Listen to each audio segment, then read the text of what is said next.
Completion square method ആണ് ഈ രണ്ട് ടോപ്പിക്സ്, അതായത് ഇന്റഗ്രൽസിനകത്തും കോണിസെക്ഷനകത്തും ഏറ്റവും ഭയങ്കര ഇമ്പോർട്ടൻസ് എന്ന് പറയുന്നത്. ഇന്റഗ്രൽസിനകത്ത് വേറെ ടോപ്പിക്സ് ഇമ്പോർട്ടന്റ് ആണ്, പക്ഷേ കംപ്ലീഷൻ സ്ക്വയർ മെത്തേഡ് മാത്രം വെച്ചിട്ട് നമുക്ക് പല പല ടൈപ്പ് ഫോർമുലാസ് ഉണ്ട്. അതായത് ഇപ്പോൾ 1/√ഓഫ് ക്വാഡ്രാറ്റിക് എന്നുള്ള ടൈപ്പ് ഇന്റഗ്രൽസിന്റെ ടൈപ്പാണ്.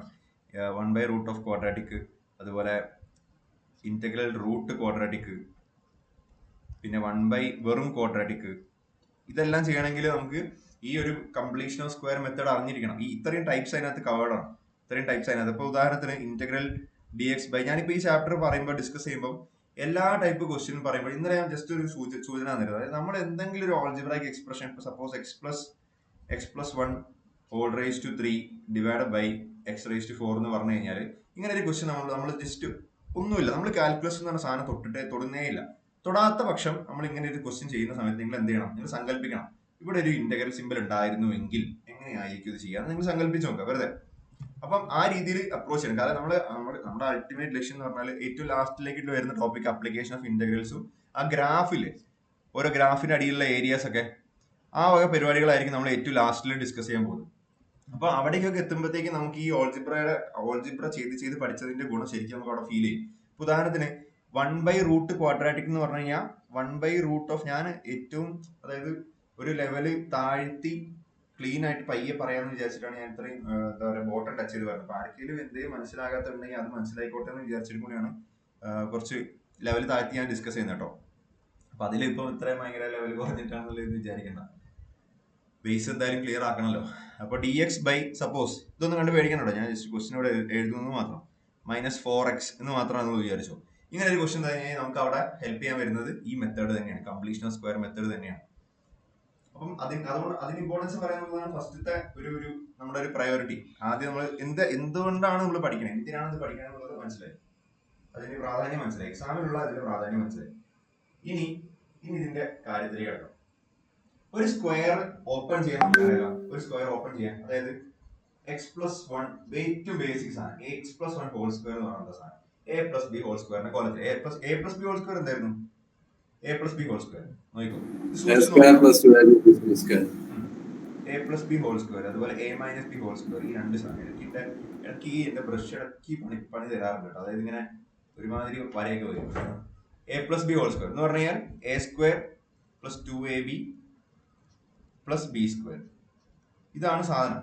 അപ്പൊ ഈ സ്ക്വയർ ഞാൻ പറഞ്ഞു അടിച്ചു കൂട്ടിയിട്ട് വേസ്റ്റ് ബാസ്കറ്റിൽ ഇട്ടിട്ട് അത് ലോക്ക് ഇടുന്ന പറഞ്ഞില്ലേ, ഈ 2 മേളിൽ എഴുതി കഴിഞ്ഞാൽ സ്ക്വയർ ഇട്ട് കഴിഞ്ഞാൽ ഉടനെ എന്ത് ചെയ്യണം? ഇത് a² + 2ab + b² എന്ന ഫോർമാറ്റിലേക്ക് എഴുതാൻ പഠിക്കണം. ഇതിനുള്ളിൽ എയും ബിക്കും പകരം ഇപ്പൊ എമ്മും എന്നും വന്നാലും നമ്മൾ എഴുതാൻ പഠിക്കും. m² + n എന്നാണെങ്കിലോ മൊത്തം ഒരു ഹോൾ സ്ക്വയർ ഉണ്ട്. അപ്പൊ നമ്മൾ എന്ത് ചെയ്യണം? ഈ m²നെ a ട്രീറ്റ് ചെയ്ത പോലെ ട്രീറ്റ് ചെയ്യണം. അതായത് ഒന്നുമില്ല, ആ m² ഇവിടെ വെക്കുക, സ്ക്വയർ ഇട്ട് കൊടുക്കുക, പ്ലസ് 2ab പകരം അവിടെ എന്താ ഉള്ളത്? 2m²n പ്ലസ് n² എന്നുള്ള രീതിയിൽ. അതായത് ഇവിടെ ഇരിക്കുന്ന സാധനം എന്ത് തേങ്ങയാണെങ്കിലും അതിന് നമ്മൾ എന്ത് ചെയ്യണം? അത് നമ്മൾ സ്ക്വയർ ചെയ്തിട്ട് ഈ a², ഇതാണ് നമ്മുടെ ഡാഡി ഫോർമുല. ഈ ഡാഡി ഫോർമുലയ്ക്ക് അകത്തേക്ക് നമുക്ക് റീപ്ലേസ് ചെയ്ത് വെക്കാൻ പറ്റുന്ന രീതിയിൽ നമ്മളെ മനസ്സ് ട്രെയിൻഡ് ആയിരിക്കും, എന്ത് സാധനമാണെങ്കിലും. ഇനി ഞാൻ പറഞ്ഞു, നമ്മൾ ഇവിടുന്ന് ഇങ്ങോട്ട് ചിന്തിക്കും, പക്ഷെ ഏതെങ്കിലും ഒരു സിറ്റുവേഷനിൽ നമുക്ക് ഇവിടുന്ന് ഇങ്ങോട്ട് ചിന്തിക്കേണ്ടി വന്നു കഴിഞ്ഞാൽ നമ്മളവിടെ മൂക്കും കുത്തി കിടക്കാം. അതായത് ഉദാഹരണത്തിന് ഇപ്പൊ ഈ m² സംഭവം എഴുതിയില്ല ഞാൻ, അത് സപ്പോസ് ഇങ്ങനെയാണെന്ന് നമ്മൾ കാണുന്നത് ഇങ്ങനെയാണെന്ന് വിചാരിച്ചു, m⁴ + 2m²n + n² എന്ന് നമ്മൾ കണ്ടു കഴിഞ്ഞാൽ നമ്മുടെ മനസ്സിൽ ഓടേണ്ട സാധനം എന്താ? ഇത് എന്തിനോ സാധനത്തിന് സ്ക്വയർ ചെയ്ത് വെച്ചത് കൊണ്ടാണ്, എന്തോ ഒരു സാധനത്തിന് സ്ക്വയർ ചെയ്തത് ആണ് ഇങ്ങനെ ഇരിക്കണത്. അത് എന്തിനാണെന്ന് നിങ്ങൾ ചിന്തിക്കുക. മനസ്സിലായില്ലേ? അതൊരു പക്ഷെ നമുക്ക് പെട്ടെന്ന് കണ്ടാൽ മനസ്സിലായില്ലായിരിക്കും. അതുകൊണ്ട് ഇതിന് പല രീതിയിൽ നമുക്ക് ഇതിനെ ഫാക്ടർ ചെയ്യാം. ഓക്കെ, ഈ കോലത്ത് കണ്ടു കഴിഞ്ഞാൽ ഇത് നമുക്ക് പെട്ടെന്ന് മനസ്സിലാക്കാൻ പറ്റും. അപ്പൊ നിങ്ങൾ ജസ്റ്റ് ട്രയൽ ആൻഡ് എറർ ഒന്ന് അറ്റംപ്റ്റ് ചെയ്ത് നോക്കാം. ഈ അറ്റത്തിരിക്കുന്ന n² ഉണ്ട്, ഇവിടെ ഇരിക്കുന്ന ആള് m⁴. അപ്പം m⁴ കിട്ടണമെങ്കിൽ m²നെ സ്ക്വയർ ചെയ്താലല്ലേ m⁴ കിട്ടുക. ഓക്കെ, പിന്നെ നടുക്ക് m² ഉണ്ട്, ഒരു n ഉണ്ട്. അതായത് ഈ ഇരിക്കുന്ന ആൾ ആരാണ്? ഈ ഇരിക്കുന്ന ആൾ എന്ന് പറഞ്ഞാൽ m² + n ഹോൾ സ്ക്വയർ ആണ് എന്നുള്ളൊരു ആ ഒരു സംഭവം നമുക്ക് എപ്പോഴും മനസ്സിലുണ്ടായിരിക്കണം. പക്ഷെ എപ്പോഴും ഇങ്ങനെ ആയിരിക്കില്ല. ഇപ്പം ചിലപ്പം x² - 4x + 4 എന്നായിരിക്കും. ഇതെന്തിന്റെയാണിത്? x - 2 ദ ഹോൾ സ്ക്വയറിന്റെ ആളാണ്. അത് നമുക്ക് അവിടേക്ക് വരാം. അതായത് ഞാൻ പറഞ്ഞാൽ തിരിച്ചും മറിച്ചും ചിന്തിക്കണം, പഠിക്കണം എന്നുള്ളതാണ് ഇതിൽ ഏറ്റവും ഇമ്പോർട്ടന്റ് ആയിട്ട്. നമുക്ക് okay x+1 the whole square എന്ന് പറഞ്ഞിട്ട് ഈ x² + 2ab അല്ലേ, അപ്പൊ 2x പ്ലസ് 1 എന്നൊക്കെ എഴുതി പോകാൻ പറ്റും. അതൊക്കെ ശരിയാണ്. ഇനി രണ്ടാമത്തെ ഡാഡി ഫോർമുല, അത് രണ്ടാമത്തെ ഡാഡി formula a minus B the whole square ആണ്. a minus B the whole square എന്ന് പറഞ്ഞു കഴിഞ്ഞാൽ a square minus 2ab. Base formula ഇതാണ്. ഈ ബേസ് വെച്ചിട്ടാണ് നമ്മൾ എല്ലായിടത്തും കെട്ടിപ്പടുക്കുന്നത്. ഈ m⁴ എന്നൊക്കെ പറഞ്ഞതിന്റെ സാധനത്തിന്റെ ഏറ്റവും ബേസ് എന്താ? ഈ ഡാഡി ഫോർമുല. എല്ലാവരും ഡാഡിയുടെ അടുത്തേക്ക് തിരിച്ചു വരും. ബാപ്പ് കോൻ ഹേ എന്നൊക്കെ പറയില്ലേ, ബാപ്പ്. ഇതാണ് ബാപ്പ്. ഇവർ രണ്ടുപേരാണ് ബാപ്പ്. Bap 1, bap 2. ഇവർ രണ്ടുപേരാണ് ഏറ്റവും മെയിൻ ആയിട്ടുള്ള രണ്ടാൾക്കാർ. ഇവരുടെ ഫോർമാറ്റിലേക്ക് ഇവരെ നമ്മൾ ഒന്ന് കുറച്ചു നേരം ഒന്ന് സമയം എടുത്തൊന്ന് ഒബ്സർവ് ചെയ്യുക. ഒന്ന് ജസ്റ്റ് ഒന്ന് എന്താ പറയാ, നീ ഒന്ന് ഇങ്ങോട്ട് വന്നിരുന്നേ എന്ന് പറഞ്ഞിട്ട് അവനെ ഒന്ന് നിരീക്ഷിക്കുക. എന്താണ് നിന്റെ പരിപാടി? a സ്ക്വയർ ഉണ്ട്, മൈനസ് 2ab ഉണ്ട്. അതായത് ഇവിടെ സ്ക്വയർ ചെയ്തിരിക്കുന്നവന്റെ ഒരു പവറാണ് ഇവിടെ ഉള്ളത്. ഇവിടെ അറ്റത്ത് സ്ക്വയർ ചെയ്തിരിക്കുന്നവന്റെ ഒരു പവറാണ് ഇവിടെ ഉള്ളത്. അതൊക്കെ നിരീക്ഷിക്കണം. 2a⁻1 b⁻1 എന്നൊക്കെ ചിന്തിക്കണം. അതായത്2ab ഇല്ലേ നടുക്കുള്ള ആള്, അയാളെ എങ്ങനെ കൂടെ കാണാൻ പഠിക്കണം നിങ്ങൾ. 2a⁻1 b⁻1 എന്നും കൂടെ കാണാൻ നിങ്ങൾ പഠിക്കണം. അവിടെയാണ് വിജയം. അല്ലാതെ 2ab എന്ന് പറഞ്ഞാൽ 2ab തന്നെയായിട്ട് സങ്കല്പിച്ച് വെക്കരുത്. ആ രീതിയിൽ നിങ്ങൾ അങ്ങനെ മനസ്സിലാക്കി വെക്കരുത്. ഇനി അപ്പൊ ഇത്ര ഈ സ്ക്വയറിന്റെ സംഗതികൾ മനസ്സിലാക്കാം. കുറച്ച് ബേസിക് ആയിട്ടുള്ള 1-2 സ്ക്വയർസ് കൂടെ ഞാൻ എഴുതിയിട്ട് കംപ്ലീഷൻ ഓഫ് സ്ക്വയർ എന്ന് പറഞ്ഞാൽ എന്താണെന്ന് മനസ്സിലാക്കാം. അപ്പൊ സപ്പോസ് ഈ x+1 എന്ന് പറഞ്ഞാൽ ഇപ്പൊ suppose x+4 x+4 the whole square. ഇത് എക്സ്പാൻഡ് ചെയ്യുമ്പോൾ ഞാനിപ്പോ രാവിലെ എഴുതിയിട്ട് ഇങ്ങനെ എഴുതാൻ വേണ്ടി ഇരിക്കുകയാണ്. ഇന്ന് ഞാൻ x+4 ഹോൾ സ്ക്വയറിന് എക്സ്പാൻഷൻ ആണ് എഴുതാൻ തീരുമാനിച്ചിരിക്കുന്നത്. അതായത് x സ്ക്വയർ പ്ലസ്, ഞാൻ ഇങ്ങനെ എഴുതാണ്, x square plus 2 into x into 4 എന്നല്ല എഴുതാം. 2ab പ്ലസ്, ഈ പ്ലസ് ഇട്ടപ്പം എന്നോട് പറഞ്ഞു, എടാ നീ പോയിട്ട് അപ്പുറത്ത് പോയിട്ട് ഒരു സാധനം മേടിച്ചുകൊണ്ട് വന്നു, റേഷൻ കടയിൽ പോയിട്ട് വരാൻ പറഞ്ഞു. അപ്പൊ എനിക്ക് ഇത് എഴുതാൻ പറ്റിയില്ല. അപ്പൊ ഞാൻ എന്ത് ചെയ്തു, തൽക്കാലം അവിടെ വന്നിട്ട് എഴുതാൻ പറഞ്ഞു. ഇവിടം വരെ നിർത്തി. ഇതെന്തത്? x സ്ക്വയർ പ്ലസ് 8x ആ. 8x മതിയോ? കംപ്ലീറ്റ് ആയിട്ടില്ല. ഇനി എന്തോ സാധനം കൂടെ ചെയ്യാനുണ്ട്. എന്നാലും എനിക്ക് എന്ത് ചെയ്യാൻ പറ്റുള്ളൂ? കംപ്ലീഷൻ ഓഫ് സ്ക്വയറിലേക്ക് എത്താൻ പറ്റുള്ളൂ. അപ്പൊ അതുകൊണ്ട് ഞാൻ എന്ത് ചെയ്തു, ഞാൻ തിരിച്ചു വന്നിട്ട് എന്താ ചെയ്തേ, ഈ എന്തുകൂടെ ചെയ്താലും കംപ്ലീഷൻ ഓഫ് സ്ക്വയർ ആവുക, ഒരു പ്ലസ് 4 സ്ക്വയർ ചെയ്യണ്ട, +4 സ്ക്വയർ ചെയ്തു. ഇപ്പൊ എനിക്ക് എന്ത് ചെയ്യാൻ പറ്റും? ഇപ്പൊ എനിക്ക് ഈ സാധനത്തിനെ നമുക്ക് ഈ സ്ക്വയർ ഇട്ട് വെച്ചിരിക്കുന്ന ആളില്ലേ, അതിന്റെ താഴത്തുള്ള നമ്പർ ആരാ? x ഉണ്ട്, 4 ഉണ്ട്. അപ്പൊ x എടുത്തു, 4 എടുത്തു, ഹോൾ സ്ക്വയർ എടുത്തു. നിങ്ങൾ എക്സ്പാൻഡ് ചെയ്ത് നോക്ക്, നിങ്ങൾക്ക് ഈ സാധനം കിട്ടും. ബേസിക് സാധനം. പ്രത്യേകിച്ച് റോക്കറ്റ് സയൻസ് ഒന്നും ഇതിനകത്ത് പറഞ്ഞില്ല. എല്ലാവർക്കും മനസ്സിലാവുന്ന സംഭവം തന്നെ ഈ സംഭവം. ഇത് എല്ലാവർക്കും അറിയാം. നിങ്ങൾ അറിയുന്ന ആൾക്കാർ വിചാരിക്കണ്ടോ ഇതിപ്പോ എന്താ, ഇത് സിമ്പിൾ അല്ലേ, ഇത് ഏത് കുട്ടിക്ക് അറിയാത്തെന്ന് ചിന്തിക്കണ്ട. ഓക്കെ, ശരിയാണ്, സിമ്പിൾ സാധനമായിരിക്കും ഈ സംഭവം. ഇതാണ് കംപ്ലീഷൻ ഓഫ് സ്ക്വയറിന്റെ ഏറ്റവും ബേസിക് ഐഡിയ എന്ന് പറയുന്നത്. ഇനിയിപ്പോ നമുക്ക് അറിയില്ലാത്തൊരു സാധനം, അതായത് ഇനി ഞാൻ തരാൻ പോകുന്ന സാധനം എന്ന് പറഞ്ഞാല്, ഇതിപ്പോ ഒന്നാമത്തെ എക്സാമ്പിൾ ആയിട്ട് വിചാരിച്ചു. രണ്ടാമത്തെ എക്സാമ്പിളില് ഒരു ചങ്ങാതി ഇരുന്ന് എഴുതിക്കൊണ്ടിരിക്കുമ്പോൾ അവനോട് വീണ്ടും റേഷൻ കടയിൽ പോയി എഴുതിട്ട് പോകുമ്പോൾ x സ്ക്വയർ പ്ലസ് 7x എന്ന് പറഞ്ഞിട്ട് 7x 6x മതി, 6x ഇത്രേ ഉള്ളൂ. 6x ഇത്രേ ഉള്ളൂ. ഇത് എഴുതിയിട്ടിട്ട് അവൻ എന്ത് ചെയ്തു, റേഷൻ കടയിൽ പോയി. അപ്പൊ പോകുന്ന സമയത്ത് ഇവന്റെ മനസ്സിൽ എന്താണ്, ഇതൊന്ന് കംപ്ലീറ്റ് ആക്കിയിട്ട് പോയാൽ മതി, ആ സ്ക്വയർ ഒന്ന് കംപ്ലീറ്റ് ആക്കിയിട്ട് പോയാൽ മതി എന്ന് അവന്റെ മനസ്സിൽ എപ്പോഴും തോന്നിക്കൊണ്ടിരിക്കണം. അപ്പൊ അവൻ എന്താ ചെയ്യുക, അവന്റെ മനസ്സിൽ ഇങ്ങനെ കാൽക്കുലേറ്റ് ചെയ്യുക, എന്ത് ചെയ്താലാണ് എനിക്കിത് സ്ക്വയർ ആക്കാൻ പറ്റുക, എന്ത് ചെയ്താലാണ് എനിക്ക് ഇതിനെ അടിച്ചു കൂട്ടിയിട്ട് സ്ക്വയർ ഇടാൻ പറ്റുക എന്ന് അവൻ ചിന്തിക്കും. അപ്പൊ അവന്റെ കയ്യിലുള്ള ഏറ്റവും മികച്ച മെത്തേഡ് എന്താണെന്ന് വെച്ച് കഴിഞ്ഞാൽ, അത് നമുക്ക് അടുത്ത സ്ക്രീനിൽ പറയാം. ഇതിനകത്ത് സ്ഥലം ഉണ്ടാവും എന്ന് എനിക്ക് തോന്നുന്നില്ല. ഒരു മിനിറ്റ് നോക്കട്ടെ, സ്ഥലം ഒപ്പിക്കണം. ഡോട്ടർ ലൈൻസിനേക്കാൾ നല്ലത് സ്ട്രൈറ്റ് ലൈനാണ്. 6x ഉണ്ട്, 6x. അപ്പം ഇങ്ങനെ ഒരു സംഭവം ഉണ്ട്. അപ്പൊ ഇവൻ എന്താ ചെയ്തേ, അവനറിയാം ബേസിക് ആയിട്ടുള്ള ഒരു ക്വാഡ്രാറ്റിക് ഇക്വേഷന്റെ ഏറ്റവും ബേസിക് ആയിട്ടുള്ള ക്വാഡ്രാറ്റിക് ഇക്വേഷൻ ജനറൽ ഫോർമാറ്റ് എന്താണെന്ന് ആ ചെറുക്കൻ അറിയാം. അതായത് അവൻ എന്താ ചെയ്തത്, ax² plus bx plus c ആണ് എന്ത്, ഗോഡ് ഫോർമുല. നമ്മള് ബാപ്പ് പറഞ്ഞ, പിന്നെ ഇതാണ് ഗോഡ് ഫോർമുല. അതായത് ക്വാഡ്രാറ്റിക് ഇക്വേഷന്റെ ഏറ്റവും ജനറൽ ആയിട്ടുള്ള ഫോർമുല. ഈക്വൽ 0 എന്നൊക്കെ ആണെങ്കിൽ ഇടാട്ടോ, അത് ഇക്വേഷൻസിലേക്ക് വരും. ഇത് പോളിനോമിയൽ, ഒരു എക്സ്പ്രഷൻ മാത്രം, p of x എന്നൊക്കെ പറയാം. അപ്പം ax² plus bx plus c ആണ് ഇതിന്റെ ഡാഡി ഫോർമുല. അതായത് x² കോഎഫിഷ്യന്റ് ആരാ, x² കോഎഫിഷ്യന്റ് എന്ന് പറഞ്ഞാൽ x² തൊട്ടിപ്പുറത്തിരിക്കുന്ന നമ്പർ, അത് എ ആണ്. എക്സ് സ്ക്വയറിന്റെ കോഎഫിഷ്യന്റ് ഈസ് എ. എക്സിന്റെ കോഎഫിഷ്യന്റ് ആരാണ്? ബി. പിന്നെ കോൺസ്റ്റന്റ് ടേം ഉണ്ട്, ഒരു കോൺസ്റ്റന്റ് ടേം, അതൊരു സി ഉണ്ട്. അപ്പൊ 3 കോഎഫിഷ്യൻസ് ചേർന്നതാണ് ഒരു ക്വാഡ്രാറ്റിക് ഇക്വേഷൻ. 3ഓ 4ഓ എത്രയും ഉണ്ടായിക്കോളും. പക്ഷെ ബേസിക്കലി എക്സ് സ്ക്വയറും ഒരു ക്വാഡ്രാറ്റിക് ഇക്വേഷൻ എന്ന് പറയുന്നത് ഏറ്റവും ഹയസ്റ്റ് ഡിഗ്രി 2 ആയിരിക്കണം. ഏറ്റവും ഹയസ്റ്റ് ഡിഗ്രി 2 ആയിരിക്കണം. X cube plus 3x square എന്ന് പറഞ്ഞ സാധനം ക്വാഡ്രാറ്റിക് ഇക്വേഷൻ ആണോ? അല്ല. കാരണം ഇതിൽ ഏറ്റവും ഉയർന്നത് 2 അല്ല, 2ന്റെ മേളിൽ 3 ഉണ്ട്. ചീവീടിന്റെ സൗണ്ട് വല്ലാതെ ഇരച്ചു കയറുന്നുണ്ടോ? ഉണ്ടോ? ഇല്ലല്ലോ, കുഴപ്പമില്ലല്ലോ. ആ, X cube plus 3x square എന്നുള്ളത് ഒരിക്കലും ഒരു ക്വാഡ്രാറ്റിക് ഇക്വേഷൻ അല്ല. കാരണം 2 അല്ല ഇവിടുത്തെ മെയിൻ ആയിട്ടുള്ള ആള്, അവന്റെ മേളിൽ 3 എന്ന് പറഞ്ഞ ഡിഗ്രി കൂടെ ഉണ്ട്. അപ്പൊ this is not a quadratic equation. Quadratic equation എന്ന് പറഞ്ഞാൽ ഏറ്റവും ഹയസ്റ്റ് പവർ 2 ആയിരിക്കണം, അത്രേ ഉള്ളൂ. അപ്പം ഏതൊരു ഇക്വേഷനിലും നമ്മൾ എ ബി സി എന്ന് പറഞ്ഞ ആൾക്കാരെ കാണാൻ വേണ്ടി പഠിക്കണം. ഈ പറഞ്ഞിരിക്കുന്ന കംപ്ലീഷൻ സ്ക്വയറിന്റെ ഏറ്റവും അടിസ്ഥാനപരമായിട്ട് നമ്മൾ മനസ്സിലാക്കുന്ന സാധനം, അതായത് 2x square plus 3x plus 4 എന്നൊരു ഇക്വേഷൻ ഉണ്ടെങ്കിൽ ഇതിനകത്ത് എ ബി സി ആരാണ്? അതുപോലെ X square minus 3x plus 4. 3x plus 4 തന്നെയല്ലേ പരിപാടി? വേണ്ട, മാറ്റി പിടിക്കാം. മൈനസ് 8 ആണെന്ന് വെച്ചു. ഇതിനകത്ത് എ ബി സി ആരാന്നുള്ളതാണ് നമ്മൾ പറയേണ്ടത്. എ എന്ന് പറഞ്ഞാൽ ആരാ? എ എന്ന് പറഞ്ഞാൽ ഇവിടെ എ ഇസ് ഈക്വൽ ടു 2. ഇവിടെ ബി ആരാ? 3. ബി എന്ന് പറഞ്ഞാൽ സി എന്ന് പറഞ്ഞാൽ 4. ഈ സംഭവം നമ്മൾ കാണാൻ വേണ്ടി പഠിക്കണം. ഇനി ഇവിടെ നെഗറ്റീവ് വരുന്ന കേസ് ഉണ്ട്. ഇവിടെ എ ആരാ? 2. എ 1 ആണ്. കാരണം എല്ലാ നമ്പറിനും കൂടെ ഒരു 1 ഇൻറ്റു എന്ന് ചെയ്ത് കഴിഞ്ഞാൽ ആ നമ്പറിന് ഒരു വ്യത്യാസം വരില്ല. ഒളിച്ചുകളിയാണ് 1ന്റെ സീക്രട്ട് ഏജന്റ് ആണ് 1. ഓക്കെ, അപ്പൊ എ ഇസ് ഈക്വൽ ടു 1. അപ്പൊ ബി ആരാ? ബി മൈനസ് 3 ആണ്. കാരണം A X square plus B X എന്നുള്ളതാണ്. അപ്പം പ്ലസ് ബി എന്ന് പറഞ്ഞാൽ ആരാണ്? -3 ആണ് ഇരിക്കുന്നത്. ഓക്കെ, ഇനി ഇതിനെ എനിക്ക് ഈ സംഭവത്തിന് നോക്കി, ഈ സംഭവത്തിന് എനിക്ക് ഒന്നുകൂടെ ഒന്ന് കീറി മുറിച്ച് എഴുതാൻ പറ്റും. X square plus -3 into X എന്ന് എഴുതി കൂടെ എനിക്ക് പ്ലസ് -8 എന്ന് എഴുതാം.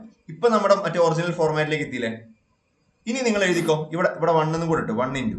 ഇനി നിങ്ങൾക്ക് കാണാൻ സൗകര്യമല്ലോ, എ ഇതാണ് എ ഇസ് ഈക്വൽ ടു 1 കിട്ടി. ഇനി ഇതാരാ? ബി ഇസ് ഈക്വൽ ടു -3 എന്ന് കിട്ടി. ഇതെന്ന് പറഞ്ഞാൽ സി ഇസ് ഈക്വൽ ടു -8 എന്ന് കിട്ടി. ഇങ്ങനെയാണ് ശരിക്കും ഇതിന്റെ പരിപാടി. അപ്പൊ ഒരു സാധനം നിങ്ങൾ കൂട്ടി എഴുതുന്നുണ്ടെങ്കിൽ ഒരു സാധനം നിങ്ങൾ സബ്ട്രാക്ട് ചെയ്തു 5 - 3 - 2 എന്ന് പറഞ്ഞു കഴിഞ്ഞാൽ അതിന്റെ അർത്ഥം 5 പ്ലസ് -3 എന്നാണ്, പ്ലസ് -2 എന്നാണ്. ഇങ്ങനെയാണ് അതിന്റെ ഒരു കളി ഇരിക്കണേ. 5 പ്ലസ് -2 5 പ്ലസ് -3 എന്നുള്ള രീതിയിൽ. അതുപോലെ തന്നെയാണ് ഈ എക്സ്പ്രഷൻസിന്റെ കാര്യം. ഇതൊരു വളരെ ബേസിക് ആയിട്ടുള്ള കോൺസെപ്റ്റ് ആണ്. പക്ഷെ നമ്മൾ ഇങ്ങനെ നമ്മൾ കാണാൻ പഠിക്കണം. ഈ ഒരു അനാലിസിസ് നമ്മുടെ മനസ്സിലുണ്ടായിരിക്കണം. ഈ രീതിയിലാണ് സാധനങ്ങൾ കിടക്കണേ എന്നുള്ള രീതിയിൽ. വെറുതെ 5 - 3 2 മൈനസ് അടിപ്പിച്ചൊന്ന് ആഡ് ചെയ്യണം എന്നുള്ള രീതിയിൽ മനസ്സിലാക്കരുത്. അങ്ങനെ കാണാപ്പടം പഠിച്ചു വെക്കരുത്. കോൺസെപ്റ്റ് മനസ്സിലാക്കി വെക്കും. ഇതൊക്കെയാണ് concept. B is equal to -3, C is equal to -8 എന്ന് കിട്ടി. ഇനി നമ്മുടെ മെയിൻ ആയിട്ടുള്ള കൺസേൺ ആരെ പറ്റിയാ? ഈ കംപ്ലീഷൻ സ്ക്വയറിനകത്ത് നമ്മുടെ മെയിൻ ആയിട്ടുള്ള ആരെ നോക്കേണ്ടത്? ബിനെ മാത്രം നോക്കിയാൽ മതി. അതായത് എക്സിന്റെ കോഎഫിഷ്യന്റ് ആരാണ്? ബി. ഈ ബിനെ വെച്ചുള്ള കളിയാണ് നമുക്ക് ഈ കംപ്ലീഷൻ സ്ക്വയറിനകത്ത് ചെയ്യാനുള്ളത്. ഓക്കെ, അപ്പോ അതുകൊണ്ട് തന്നെ നോക്കോ, ഈ കേസിൽ ബി ആരാ? ഈ ക്വസ്റ്റ്യനിൽ ബി ആരാ?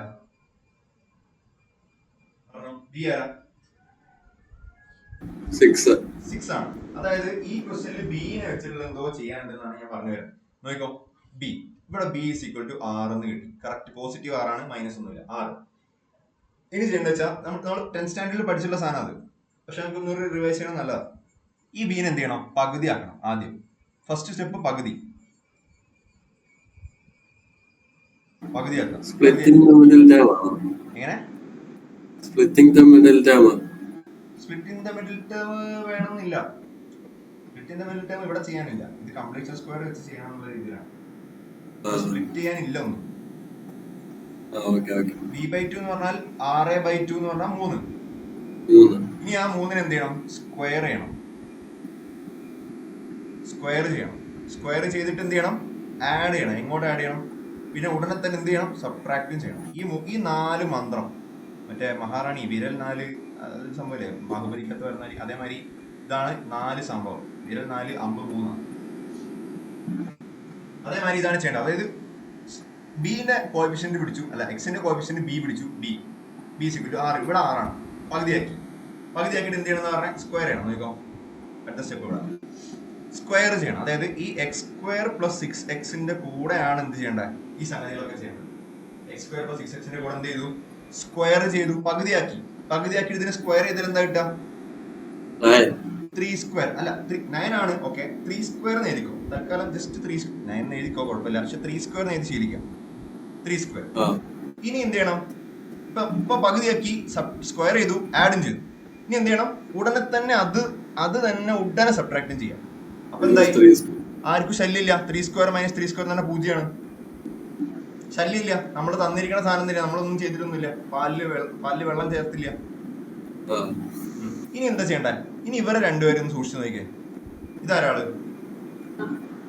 അതെ, x plus 3 the whole square ആണ് ഇയാള്. ഇനി മൈനസ് ആ 3 സ്ക്വയർ അവിടെ തന്നെ വെച്ചു കൊടുക്കുക. ഇതാണ് സാധനം. ഇപ്പോഴാണ് എന്തായത്, കംപ്ലീഷൻ ഓഫ് സ്ക്വയർ. ഇപ്പൊ 2 സ്ക്വയർ നമുക്ക് കിട്ടി, ഒന്ന് 3 സ്ക്വയർ കിട്ടി, ഒന്ന് x plus 3 the whole square കിട്ടി. എപ്പോഴും നമുക്ക് ഇങ്ങനെ തന്നെ കിട്ടണമെന്നില്ല. ചിലപ്പോൾ വല്ല x minus 3/2 whole square എന്നോ അങ്ങനെ എന്തെങ്കിലും കിട്ടും, -17/√17/2 whole square അങ്ങനെയൊക്കെ വരും. പക്ഷെ അതൊന്നും കുഴപ്പമില്ല, അതൊക്കെ നമുക്ക് ആക്സെപ്റ്റബിൾ ആണ്, അതൊക്കെ നമുക്ക് എടുക്കാം, അതൊന്നും പ്രശ്നമായില്ല. ഇതാണപ്പോ അതിന്റെ ഫൈനൽ ആൻസർ ആയിട്ട് വരും. ഇതാണ് നമ്മുടെ ഫൈനൽ ആൻസർ ആയിട്ട് വരും. ഇത്രയും ചെയ്ത് വെച്ചാണ്. പിന്നെ നിങ്ങൾ മനസ്സിലാക്കേണ്ട വേറെ സംഭവം എന്ന് വെച്ചാൽ, ലീനിയർ എന്താണ്, ക്വാഡ്രാറ്റിക് എന്താണെന്ന് പറയുന്നത്. ഇന്റഗ്രേഷൻ പറയുന്നത് എന്തായാലും സ്റ്റാർട്ട് ചെയ്യുമ്പോൾ പറയും, പക്ഷെ ലീനിയർ എന്താണ്, ക്വാഡ്രാറ്റിക് എന്താണെന്നുള്ളത് മനസ്സിലാക്കും. ലീനിയർ എന്ന് പറഞ്ഞാൽ എന്ത്, എന്താണ്, ക്വാഡ്രാറ്റിക് എന്ന് പറഞ്ഞാൽ എന്താണ്. വീടിന്റെ സൗണ്ട് ഭയങ്കരമായിട്ട് എന്റെ ചെവി അടിച്ചു കയറും. വീടിനകത്താണ് ലീനിയർ എന്ന് പറഞ്ഞാൽ ആരാണ്, ക്വാഡ്രാറ്റിക് എന്ന് പറഞ്ഞാൽ ആരാണ്.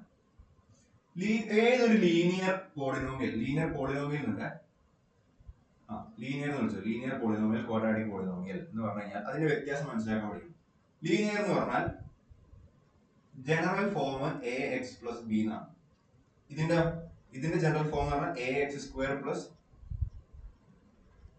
bx plus c ആണ് ഇതിന്റെ ജനറൽ ഫോം. ഇത് രണ്ടുമാണ് നിങ്ങൾ എപ്പോഴും ഞങ്ങളുടെ തലയിൽ ഉണ്ടായിരുന്ന സാധനം. ഒരു ലീനിയർ ഒരു ക്വാഡ്രാറ്റിക്, ലീനിയർ ക്വാഡ്രാറ്റിക്. ക്യൂബിക്കിന് എന്തായിരിക്കും, ax³ അല്ല, ax³ plus bx² plus cx plus d.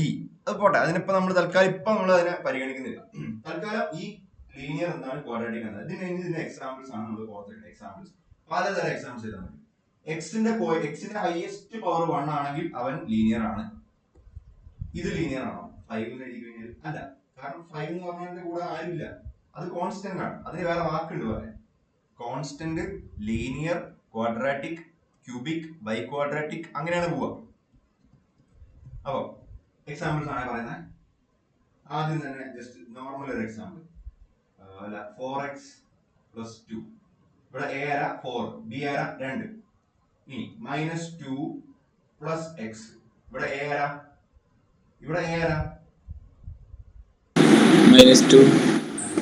a is equal to, നോക്കൂ, x ന്റെ കോഎഫിഷ്യന്റ് ആരാ, x ന്റെ ഇപ്പത്തിരിക്കുന്നവൻ ആരാ, നോക്ക്, x - 2 എന്നാണ് എഴുതിയതെങ്കിൽ x ന്റെ ഇപ്പത്തിരിക്കുന്ന ആരാ, x ന്റെ ഇടതുവശത്ത് ആരായിരിക്കണം, ഇവിടെ ആരായിരിക്കണം, 1 ഉണ്ട്. അപ്പൊ x ന്റെ കോഎഫിഷ്യന്റ് 1 ആണ്. അതുകൊണ്ട് ഇവിടെ നോക്ക്, ഈ ax plus b എന്നുള്ളതിനകത്ത് നോക്കി, ഇനി ഞാൻ താഴത്ത് x - 2 എന്ന് എഴുതി, അതായത് നോക്ക്, x കോഎഫിഷ്യന്റ് മാത്രമേ വ്യത്യാസമുള്ളൂ. ഇവിടെ a is equal to 1, b is equal to -2 അല്ലേ. അത് നമ്മൾ കാണാൻ പഠിക്കണം. അതായത് ഈ കേസിനകത്ത് a എന്ന് പറഞ്ഞാൽ 1 ആണ്, b എന്ന് പറഞ്ഞാൽ -2 ആണ്. ഇതൊക്കെ നമുക്ക് പെട്ടെന്ന് ഐഡന്റിഫൈ ചെയ്യാൻ പറ്റും. 4x plus 2 ഇതിനെ ഞാൻ തിരിച്ചിട്ടതാണ് നേരത്തെ സംഭവം, നേരത്തെ എഴുതിയത് ഞാനിപ്പോ മായ്ച്ച് എഴുതിയില്ലേ. അതായത് -2 plus x എന്ന് പറഞ്ഞാൽ ആരാ, ഇത് തന്നെയാണ്. എടോ, x - 2 എന്ന് പറഞ്ഞാലും -2 plus x എന്ന് പറഞ്ഞാലും ഒരേ സാധനം തന്നെയാണ്. തിരിച്ച് ചിന്തിക്കൂ, 5c എന്ന് പറയുന്നില്ലേ തിലകൻ, അതേപോലെ തിരിച്ച് ചിന്തിക്കാൻ പഠിക്കണം. x - 2 എന്ന് പറഞ്ഞാൽ അത് -2 plus x ആണ്. അതേപോലെ x - 3 minus y എന്ന് പറഞ്ഞാൽ എങ്ങനെയും കൂടെ നിങ്ങൾ വായിക്കാൻ പഠിക്കണം. -3 minus y plus x എന്നും വായിക്കാൻ പഠിക്കണം. -3 plus x minus y എന്നും വായിക്കാൻ പഠിക്കണം. ഇതെല്ലാം ഒരേ സാധനം, സെയിം സാധനം, ഓർഡർ അങ്ങോട്ടും ഇങ്ങോട്ട് മാറ്റി വെച്ചെന്ന് മാത്രം. പക്ഷെ ഓർഡർ മാറ്റുമ്പോൾ സൈൻ മാറാൻ പാടില്ല, അത്രേ ഉള്ളൂ. സൈൻ നമ്മൾ കീപ്പ് ചെയ്ത് പോകണം. എക്സ് പോസിറ്റീവ് ആണ്, എക്സിന്റെ ഒരു നമ്പർ വെറുതെ എക്സ് എഴുതി കഴിഞ്ഞാൽ അതിന്റെ അപ്പുറത്ത് ഒരു പ്ലസ് ഉണ്ടെന്നുള്ള കാര്യം നമുക്കറിയാലോ. അത് മൈനസ് ആണെന്ന് എക്സ്ക്ലൂസീവ്ലി പറയുമ്പോൾ മാത്രമേ നമ്മളവിടെ നെഗറ്റീവ് ഇടുള്ളൂ. എപ്പോഴും ഇങ്ങനെ വെറുതെ പ്ലസ് ഇട്ട് മഷി കളയേണ്ട ആവശ്യമില്ല. അപ്പൊ ഇങ്ങനത്തെ ചെറിയ ചെറിയ കാര്യങ്ങളൊക്കെയാണ് നമുക്ക് മിസ്റ്റേക്ക് വരാൻ ചാൻസ് ഉള്ളൂ. ഇന്റഗ്രേഷൻ ചെയ്യുക, ഡിഫറൻഷിയേഷൻ ചെയ്യുക എന്ന് പറഞ്ഞാൽ ആ ഫോർമുലയ്ക്ക് തട്ടടിക്കാൻ ഒരു ബുദ്ധിമുട്ടില്ല. പക്ഷെ ഈ വക സാധനങ്ങൾ ഐഡന്റിഫൈ ചെയ്ത് അങ്ങോട്ട് എത്തിക്കുക എന്നുള്ളതാണ് പണി. അവസാനത്തെ ഒരു മൊമെന്റിൽ നമുക്ക് ഇതാ ഇന്റഗ്രൽ ആ ഫോർമുല കാണാപ്പടം വെച്ച് അടിക്കുന്നതിന് ഒരു ബുദ്ധിമുട്ടില്ല, അവിടെ വരെ എത്തിക്കുക എന്നുള്ളതാണ് പണി. അപ്പൊ അതാണ് നമുക്ക് പ്രധാനമായിട്ടും ആ സ്കില്ലാണ് നമുക്ക് വേണ്ടത്. -2 + x എന്ന് പറഞ്ഞാൽ ഇതിനകത്തും സെയിം സാധനം തന്നെ a = 1, b = -2. ഇനി വേറെ ഉദാഹരണം പറയുകയാണെങ്കിൽ എന്താ പറയാ, -2x + 4 - x ഇങ്ങനെ ചോദിച്ചു. അപ്പൊ നമ്മൾ എന്ത് ചെയ്യണം, ഈ -2x ഉം -x കൂടെ ഓപ്പറേറ്റ് ചെയ്യണം. അപ്പൊ -3x എന്ന് വരും, -3x + 4. ഇത് ലീനിയർ ആണ്. ലീനിയർ ആണോ അല്ലെ ചെക്ക് ചെയ്യാൻ എന്താ ചെയ്യേണ്ടത്, ഇവിടെ എക്സിന്റെ ഏറ്റവും ഹയസ്റ്റ്, ഞാൻ പറയുന്ന വാക്ക് ശ്രദ്ധിക്കണം, ഏറ്റവും ഹയസ്റ്റ് പവർ 1 ആണെങ്കിൽ ഇത് ലീനിയർ ആയി. ക്വാഡ്രാറ്റിക്കിന്റെ ഉദാഹരണം എന്താ, നമ്മൾ കുറച്ച് മുന്നേ പറഞ്ഞത് x² + 2 x² - 2 ആകാം, x² + 2x മാത്രമാകാം, അല്ലെങ്കിൽ -x² + 4x + -7/3 ആകാം, എന്തും ആകാം. -7/3 x² ആകാം, എന്തും. x² ആയിരിക്കണം ഹയസ്റ്റ് പവർ. അതിന്റെ കൂടെ x ഉണ്ടോ x0 ഉണ്ടോ ഒന്നും പ്രശ്നമുള്ള കാര്യമില്ല. അതാണ് ആ വ്യത്യാസങ്ങൾ മനസ്സിലാക്കണം. ലീനിയർ എന്ന് പറഞ്ഞാൽ ഇപ്പൊ ഇനി വെറും 4x വിളിച്ചോ, വെറും 2x, അത് ലീനിയർ അല്ലേ? ആണ്, വെറും ലീനിയർ ആണ്. വെറും 2x എന്ന് പറഞ്ഞാൽ ലീനിയർ ആണ്. ഈ വെറും x ലീനിയർ ആണ്. കാരണം അതിന്റെ b 0 ആണ്. അതായത് വെറും x എന്ന് എഴുതി അതിന്റെ അർത്ഥം എന്താ, ഈ വെറും എക്സിന്റെ എയും ബിയും പറഞ്ഞേ. വെറും എക്സിന് a എന്ന് പറഞ്ഞാൽ 1, b എന്ന് പറഞ്ഞാൽ 0, അപ്പുറത്തും ഇപ്പുറത്തും ഒന്നുമില്ല. മനസ്സിലായില്ലേ? ഇത്രയും പറഞ്ഞ സംഭവം മനസ്സിലായില്ലേ?